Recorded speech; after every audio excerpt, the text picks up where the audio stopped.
Hello friends, Shashi Agarwal channel के अंदर मैं डॉक्टर शशि अग्रवाल आप सबको वेलकम करती हूँ। और आज का जो हमारा टॉपिक है that is the liability for miss statement in prospectus, जिसके अंदर हम करेंगे सिविल लायबिलिटी, क्रिमिनल लायबिलिटी। इसके जो रिटर्न नोट्स हैं वो भी आपको थोड़े दिनों के अंदर जो है मेरे ब्लॉग पे अवेलेबल हो जाएंगे। और ये जो टॉपिक है ये prospectus and allotment of securities के अंदर कवर होता है, या जो कॉर्पोरेट लीगल फ्रेमवर्क जिनको सब्जेक्ट है उनके अंदर ये प्रॉस्पेक्टस चैप्टर के अंदर कवर होता है। और ये जो टॉपिक है कॉर्पोरेट एंड अदर लॉ के जो स्टूडेंट्स हैं उनको prospectus and allotment of securities के अंदर कवर होता है। अगर आपको मेरा ये एफर्ट जो है सही लगता है तो इसको लाइक कीजिए, शेयर कीजिए और मेरे चैनल शशि अग्रवाल को सब्सक्राइब कीजिए। इसके जो इंग्लिश के अंदर जो कुछ स्टूडेंट्स को इंग्लिश के अंदर भी चाहिए होती है तो वो मैं दूसरे channel Shashi Agarwal economics and law classes के अंदर भी क्या है कि इसका इंग्लिश के अंदर वहाँ पे भी लेक्चर जो है थोड़े दिनों के अंदर मैं डाल दूँगी, तो आप वहाँ पे भी चेक कर सकते हैं। First of all, we will understand what is the meaning of misstatement in prospectus। देखो, जो misstatement है ये कंपनी एक्ट ने डिफाइन नहीं की। आम भाषा के अंदर या सिंपल भाषा के अंदर हम कह सकते हैं कि misstatement जो है act of stating something that is false and that is not accurate. Misstatement का अर्थ होता है कि हम कोई ऐसी स्टेटमेंट देते हैं जो कि झूठी होती है, जो कि सही नहीं होती। और यहाँ पे could either be the commission, जैसे हम कोई चीज़ करते हैं और जानबूझ के हम उसको गलत करते हैं। ओमिशन होता है कि हमने उसको ओमिट कर दिया कि वो स्टेटमेंट मटेरियल थी, इम्पॉर्टेंट थी, बट हमने उसको डाला ही नहीं। और उसी तरह यहाँ हमने कमीशन और ओमिशन दोनों कर दिया। तो कॉमन पार्लेंस के अंदर जो मिस स्टेटमेंट जो है that is the act of stating something that is false not accurate. और ये कमीशनिंग के द्वारा जहाँ पे हम कोई चीज़ करते हैं बट वो इंटेंशनली जो होती है गलत होती है, सही नहीं होती, या हम उसको बताते ही नहीं है, छोड़ देते हैं। या हम कमीशनिंग भी करते हैं और कुछ पार्ट बताते हैं, कुछ पार्ट हम ओमिट कर जाते हैं। The term misstatement has not been defined by the companies act for section 34 of the company act 2013। Misstatement जो है एक स्टेटमेंट है विच इज़ अनट्रू, जो कि झूठी है, मिसलीडिंग है, in the form and context in which it is included. देखो, यहाँ पे जब हम मिस स्टेटमेंट की बात करते हैं सेक्शन 34 ऑफ द एक्ट 2013 के अंदर कि जो स्टेटमेंट हमने बताई है वो सही नहीं है, लोगों को मिसलीड करती है, जिस तरीके से हमने उसको जो है मैटर इंक्लूड किया है या जिस कंटेक्स्ट में हमने वो स्टेटमेंट बता रही हैं, फॉर्म और कंटेक्स्ट जो है लोगों को मिसलीड करता है या वो सही नहीं है। और उसी तरह क्या है कि जैसे कोई मटेरियल को हम इंक्लूड करते हैं या उसको इंक्लूड नहीं करते और जिसके बेसिस पे क्या है कि लोगों को मिसलीडिंग होगी तो वो मिस स्टेटमेंट जो है कहलाती है। और उसी तरह हम देखते हैं कि prospectus must disclose truth, whole truth, nothing but truth. देखो, वहाँ पे हर चीज़ जो है सही होनी चाहिए, यानी कि आधा झूठ आधा सच, होल ट्रुथ होना चाहिए, सच के अलावा कुछ भी नहीं होना चाहिए। Full Frank and honest disclosure जो है वहाँ पे होना चाहिए। सारी मटेरियल चीज़ें जो हैं वो वहाँ पे बतानी चाहिए। और यहाँ पे कोई भी चीज़ जो हमें लगता है कि फैक्ट जिसके बेसिस पे सब्सक्राइबर जो है डिसीजन लेता है वो मटेरियल फैक्ट जो है कंसील नहीं करना चाहिए। Must not be concealment of the material fact containing false misleading, कि जैसे हमने कोई इंपॉर्टेंट इन्फॉर्मेशन जो है वहाँ से कंसील कर ली है, मतलब इस जो कि लोगों को मिसलीड करती है या कि क्लियर नहीं है, या इस तरह की हम स्टेटमेंट देते हैं जो कि लोगों के साथ फ्रॉड करती हैं, या मटेरियल फैक्ट हम कंसील कर जाते हैं, ओमिट कर जाते हैं, या फैक्ट्स को हम छुपा जाते हैं, तो वो मिसलीडिंग प्रॉस्पेक्टस कहलाती है। और उसी तरह ही हम देखते हैं कि who are liable for the misstatement. Every person who is director of the company at the time of the issue of the prospectus, कि जब prospectus issue हुआ था उस वक्त who is a director of the company at the time of the issue of the prospectus, who every person जिसका नाम prospectus के अंदर क्या है डायरेक्टर के नाम पे जो है डला हुआ है। Every person who has authorised himself to named as a future director. और उसी तरह जिसने इशू ऑफ प्रॉस्पेक्टस को ऑथराइज किया है, promoter of the company, expert जो है जैसे इंजीनियर है, वैल्यूअर है, अकाउंटेंट है, एनी अदर पर्सन है, और जिनका प्रोफेशन जो है उसको अथॉरिटी देता है कि वो जो है स्टेटमेंट जो है दे सकते हैं। अगर प्रॉस्पेक्टस के अंदर क्या है कि कोई एक्सपर्ट जो है ये जो है मैंने आपको बताए हैं, इनके द्वारा कोई स्टेटमेंट है और वो स्टेटमेंट जो है मिसलीडिंग है, ट्रू नहीं है, तो यहाँ पे दीज पर्सन जो है they are the liable for the misstatement. Civil liability, civil liability वहाँ पे है जहाँ पे लॉस और डैमेज जो है एसेंशियल कंडीशन है कि, और सिविल प्रोसीजर कोड एप्लीकेबल है, और यहाँ पे काउंटर पार्टी जो है उसके अगेंस्ट ये ऑफेंस है। क्रिमिनल लाइबिलिटी वहाँ पे है जहाँ पे गिल्टी माइंड है, पता है, अवेयर है कि हम गलत कर रहे हैं, that is the essential condition कि गिल्टी माइंड से ये क्राइम कमिट किया गया है। Criminal procedure code 1973 applicable, offence जो है that is committed against the state. Now we will understand criminal liability section 34, जहाँ पे प्रॉस्पेक्टस इशू किया गया है या सर्कुलेट किया गया है या डिस्ट्रीब्यूट किया गया है, और जिसके अंदर जो प्रॉस्पेक्टस है उसके अंदर कोई स्टेटमेंट ऐसी है जो कि ट्रू नहीं है, मिसलीडिंग है, जिस फॉर्म और कंटेक्स्ट के अंदर देखो वो प्रॉस्पेक्टस के अंदर है, वहाँ पे वो लोगों को मिसलीड करती है, या हम कहते हैं कि ये व्यक्ति जो है हमारे डायरेक्टर जो है, जबकि उन डायरेक्टर ने जस्ट हमें विलिंग बताई है कि वो बन सकते हैं बट अभी बने नहीं हैं, बट वहाँ पे हमने ऐसी स्टेटमेंट डाल दी है, तो ये मिसलीडिंग है, क्योंकि जिस कंटेक्स्ट के अंदर जिस फॉर्म के अंदर डाली गई है ये लोगों को मिसलीड कर रही है, या कोई चीज़ हम इसके अंदर डालते हैं या कोई चीज़ हम इसके अंदर नहीं डालते जो कि लोगों को मिसलीड करती है। Every person who authorized the issue of such prospectus shall be liable under section 447। देखो जहाँ पे जब prospectus इशू की गई है, सर्कुलेट की गई है, डिस्ट्रीब्यूट की गई है, और ऐसी स्टेटमेंट है जो कि अनट्रू है, मिसलीडिंग है, या कोई चीज़ हमने छुपाई है, तो यहाँ पे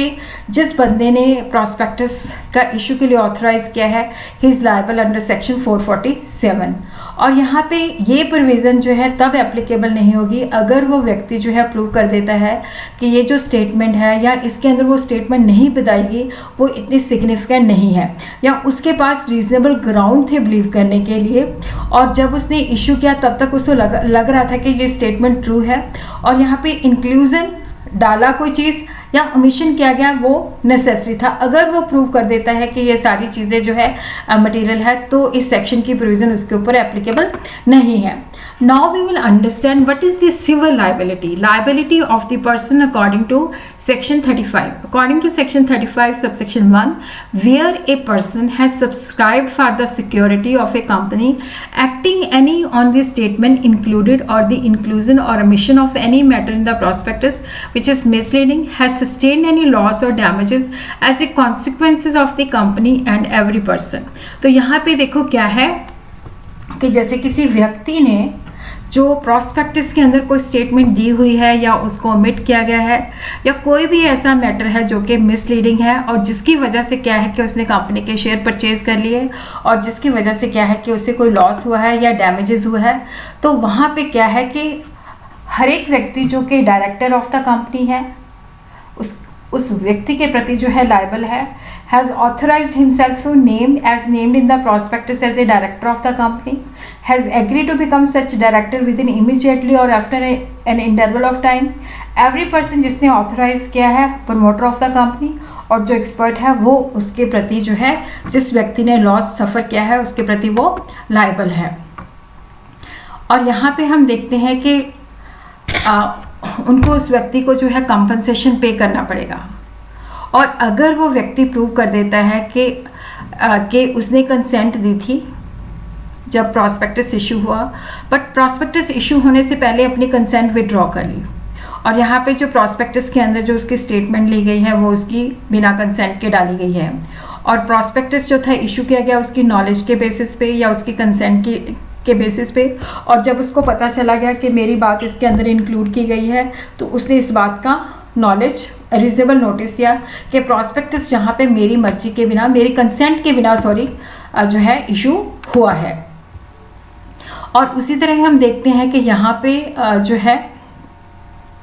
given the consent but withdrew the consent before the issue of the prospectus that was issued without his authority or consent. Prospectus was issued without his knowledge or consent, that on becoming aware of becoming aware कि उसके अंदर उसकी ये statement डाली हुई है, तो उसने लोगों को रीजनेबल नोटिस दिया कि ये मेरी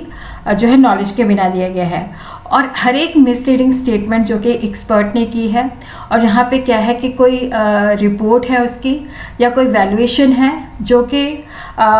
एक्सपर्ट ने दी है, और जो कि स्टेटमेंट को करेक्ट एंड फेयर रिप्रेजेंटेशन करती है, और उसको लगता है कि यहाँ पे रीजनेबल ग्राउंड टू बिलीव है। और जब उसने प्रॉस्पेक्टस जो है वहाँ पे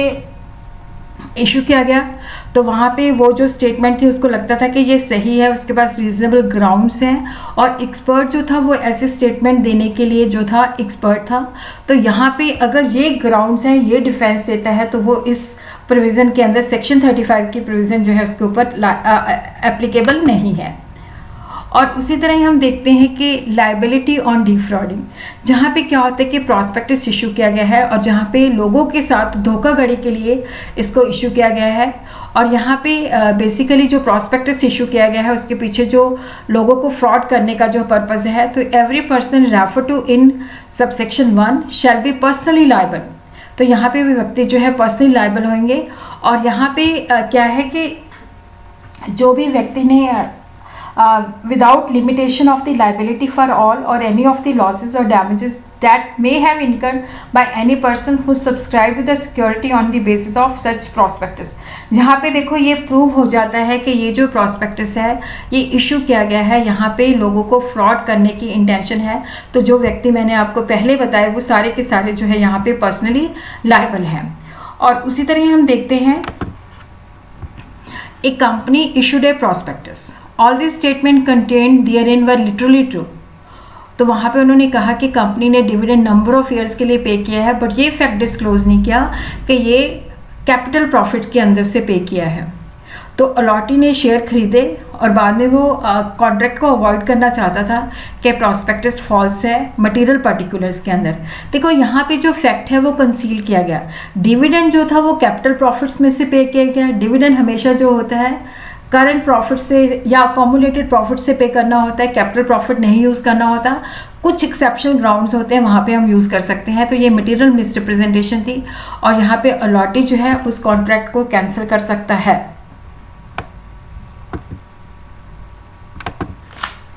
और उसी तरह हम देखते हैं कि an allottee of the share brought action against director in respect of false statement in prospectus, के प्रॉस्पेक्टस के अंदर फॉल्स स्टेटमेंट दी गई थी, उसके बेसिस पे वो डायरेक्टर के अगेंस्ट एक्शन लेना चाहता था। डायरेक्टर ने अपना जो डिफेंस दिया कि स्टेटमेंट जो थी प्रमोटर्स ने बनाई गई थी और प्रमोटर हमें लगा कि प्रमोटर ने जो स्टेटमेंट दी है वो सही है, वो कॉम्पिटेंट है, तो हम यहाँ पे लाइबल नहीं हैं। तो यहाँ पे डायरेक्टर जो है दे shall be held for the false statement in the prospectus under section 34 and 35। section 35 जो है criminal punishment on every person who authorized the issue of the prospectus। section 35 more particularly includes a director of the company in the imposition of the liability of such misstatement। तो यहाँ पे क्या है कि जो व्यक्ति ऑथराइज करता है उसके लिए क्रिमिनल पनिशमेंट है। सेक्शन 35 ने हाईलाइट ही किया कि जो डायरेक्टर्स हैं अगर वो इस तरह के जो स्टेटमेंट्स ओमिट करते हैं या डालते हैं तो वो उसके लिए लाइबल हैं। तो डायरेक्टर जो है इस तरह का एक्सक्यूज़ नहीं ले सकता कि प्रमोटर लाइबल है, वो भी लाइबल है।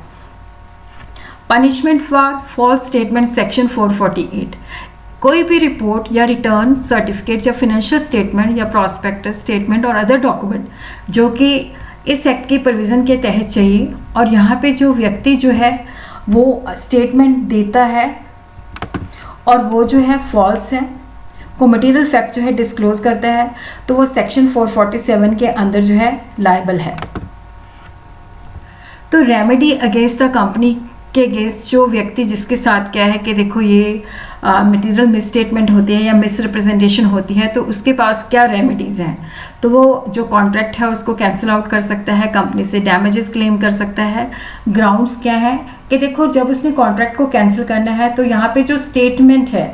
वो मटेरियल सिग्निफिकेंटली फैक्ट्स को मिसरिप्रेजेंट करती हो,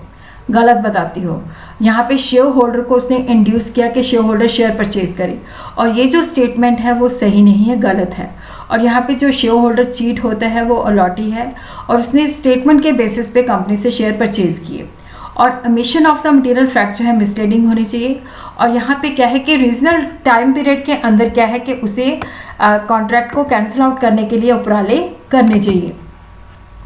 और उसी तरह हम यहाँ पे 2 केसेस देखते हैं, Karberg's case, re metropolitan coal consumers association. यहाँ पे prospectus of a company stated that 2 businessmen of repute had agree to become the director of the company. यहाँ पे उन्होंने क्या है कि देखो जस्ट विलिंगनेस शो की थी, तो वो बने नहीं थे, तो ये miss representation of the fact है, तो जिसके बेसिस पे क्या है कि वो कैंसिल आउट कर सकते हैं। Ross versus estate investment company के अंदर प्रॉस्पेक्टस ने बताया कि more than the half of the share जो है वो बेचे जा चुके हैं, जबकि यहाँ पे फैक्ट में क्या था कि प्रमोटर ने more than half of the share apply किया था, बट उसने सिर्फ जो पैसे दिए वो 200 शेयर्स के लिए दिए थे। तो यहाँ पे जो सब्सक्राइबर्स हैं they could cancel out the contract. उसी तरह हम देखते हैं कि ये जो राइट ऑफ कैंसिलेशन है, कई सिचुएशंस के अंदर जो है सब्सक्राइबर जो है खो बैठते हैं। यहाँ पे बाय अफर्मेशन के अंदर क्या है कि जैसे हमें मिस रिप्रेजेंटेशन की नॉलेज भी है, लेकिन हम रीजनेबल पीरियड के अंदर एक्शन नहीं लेते, या हम ऐसा कुछ कर देते हैं कि जिसके बेसिस पे हम उस कॉन्ट्रैक्ट को अफर्म कर देते हैं। जैसे हम कंपनी की मीटिंग अटेंड कर लेते हैं, उसके डिविडेंड रिसीव कर लेते हैं, शेयर को सेल कर देते हैं, या कॉल्स को पे कर देते हैं। उस सिचुएशन के अंदर हमारे पास राइट ऑफ कैंसिलेशन नहीं होता। और उसी तरह अगर हम रीजनेबल टाइम पीरियड के अंदर एक्शन नहीं लेते या कंपनी के ऊपर लिक्विडेशन की प्रोसीडिंग स्टार्ट हो जाती है, तो भी हमारे पास राइट ऑफ कैंसिलेशन लॉस्ट हो जाता है। तो यहाँ पे अगर हमने ये अबव रेमेडी जो है लेनी है, तो उसके लिए क्या है कि यहाँ पे हमने जो शेयर है वो प्रॉस्पेक्टस के बेसिस पे परचेज किए होने चाहिए, सेकेंडरी मार्केट से नहीं, ओपन मार्केट से नहीं। बट कंपनी ने अपना प्रॉस्पेक्टस जो है इस तरह से प्लेस किया है कि लोगों को अगर वो इंड्यूस कर रही है कि आप ओपन मार्केट से बाय करो, तो वहाँ पे जो है कंपनी के अगेंस्ट ये आपको ऑप्शन मिल सकती है। और उसी तरह हम यहाँ पे देखते हैं punishment for fraudulently inducing person to invest money, section 36। देखो, एनी पर्सन आइदर नोइंगली, जानबूझ के या बिना कुछ समझे कोई स्टेटमेंट करता है या फोरकास्ट करता है जो कि फॉल्स होती है, लोगों के साथ चीट करती है या मिसलीड करती है, या कोई मटीरियल फैक्ट जो है डिस्क्लोज नहीं करती। जैसे हम कोई ऐसी स्टेटमेंट देते हैं जहाँ पे होता है कि लोग जो है हमारे शेयर परचेज करें या डिस्पोज करें या सब्सक्राइब करें या अंडरराइट करें, और यहाँ पे क्या होता है कि पार्टीज़ जो हैं लोगों को हम जैसे ये एल्यूज़न देते हैं कि यहाँ पे आपको बहुत ज़्यादा प्रॉफिट मिलेगा, या बैंक से या फिनेंशियल इंस्टीट्यूशन से क्रेडिट फैसिलिटी लेने के लिए, तो वो पर्सन जो है they are liable for section 447। तो यहाँ पे action by the affected person, section 37। A suit may be filed और any other action under section 34 और सेक्शन 35 और सेक्शन 36 बाय एनी पर्सन। तो यहाँ पे ये देखो, ये जो कंपनी लोग का गिफ्ट है, क्योंकि यहाँ पे क्या है कि जैसे बहुत सारे लोगों के साथ चीटअप होता है, तो इंडिविजुअली कि वो मुकदमा डाले, तो यहाँ पे ग्रुप ऑफ पर्सन जो है, एसोसिएशन ऑफ पर्सन जो है, यहाँ पे बेसिकली क्या है, क्लास एक्शन लेते हैं। तो यहाँ पे ग्रुप ऑफ पीपल जो है सूट फाइल करते हैं,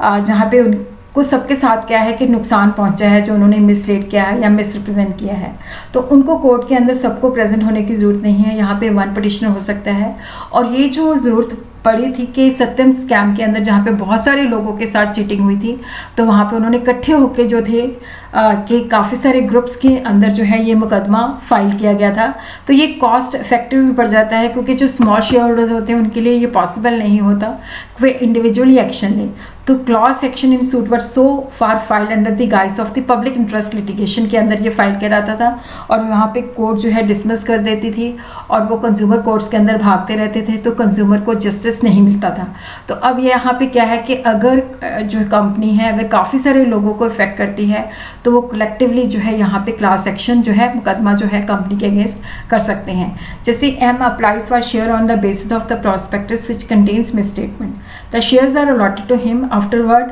transfer him to N and N bring an action for rescission on the ground of the misstatement under section 37। तो यहाँ पे हम एक एग्जाम्पल देखते हैं कि जैसे M है, उसने शेयर अप्लाई किया, प्रॉस्पेक्टस के अंदर मिसस्टेटमेंट थी, शेयर उसको अलॉट किए गए, उसके बाद उसने N को सेल कर दिए, और N ने एक एक्शन कैंसिलेशन का लेना चाहा, तो यहाँ पे N जो है वो एक्शन नहीं ले सकता, क्योंकि यहाँ पे उसने शेयर जो है M से बाय किए हैं। तो यहाँ पे सिर्फ M के पास रेमेडी अवेलेबल थी कि M जो है फर्दर सेल करने से पहले रीजनेबल पीरियड के अंदर जो है कैंसिलेशन कंपनी से ये रेमेडी ले सकता था। तो एन जो है क्योंकि उसने एम से बाय किए हैं। ए suit may be filed or any other action may be taken under section 34, 35, 36 only by the person, group of person or any association of person affected by the misleading statement on the inclusion or omission of any matter in the prospectus, कि जिन्होंने directly जो है prospectus के basis पे purchase किया है वो लोग जो है एक्शन ले सकते हैं।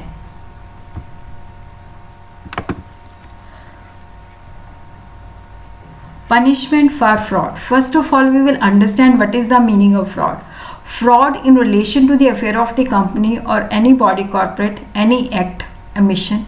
जिसके अंदर क्या है हमने फैक्ट को कंसील किया है या अपनी पोजीशन को मिसयूज़ किया है। तो यहाँ पे हम देखते हैं कि यहाँ पे ये जो फ्रॉड कमिट किया गया है एनी पर्सन या दूसरे लोगों के साथ मिलके किया गया है, और यहाँ पे इसके पीछे जो इंटेंशन है लोगों को चीट करने की है, अनड्यू एडवांटेजेस लेने के लिए है, या कंपनी के इंटरेस्ट को इंजर करने की है, या शेयर होल्डर के इंटरेस्ट को इंजर करने के लिए है। तो यहाँ पे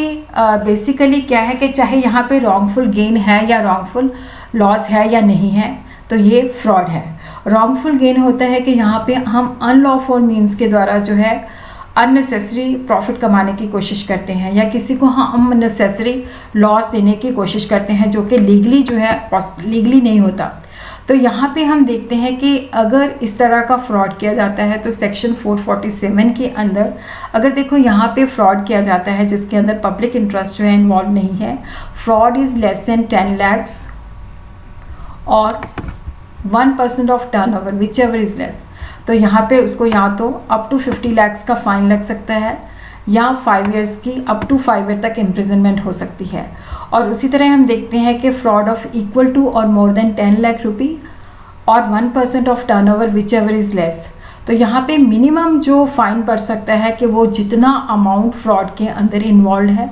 और मैक्सिमम जितना अमाउंट उसके अंदर इन्वॉल्व है उसका 3 गुना। अगर मान लो वहाँ पे 11 लाख का फ्रॉड किया गया है तो 11 लाख इंटू 33 लाख का जो है वहाँ पे फाइन हो सकता है। और पनिशमेंट एंड, और इसके अंदर क्या है कि पनिशमेंट भी है साथ में, मिनिमम 6 month और मैक्सिमम जो है वो 10 year तक जा सकती है। और अगर कोई फ्रॉड किया जाता है जिसके अंदर पब्लिक इंटरेस्ट भी इन्वॉल्व है तो मिनिमम जितना फ्रॉड के अंदर इन्वॉल्व होता है और मैक्सिमम उसका 3 गुना, और यहाँ पे फाइन के साथ जो है इम्प्रिजनमेंट भी है, मिनिमम 3 years और मैक्सिमम जो है वो 10 years है।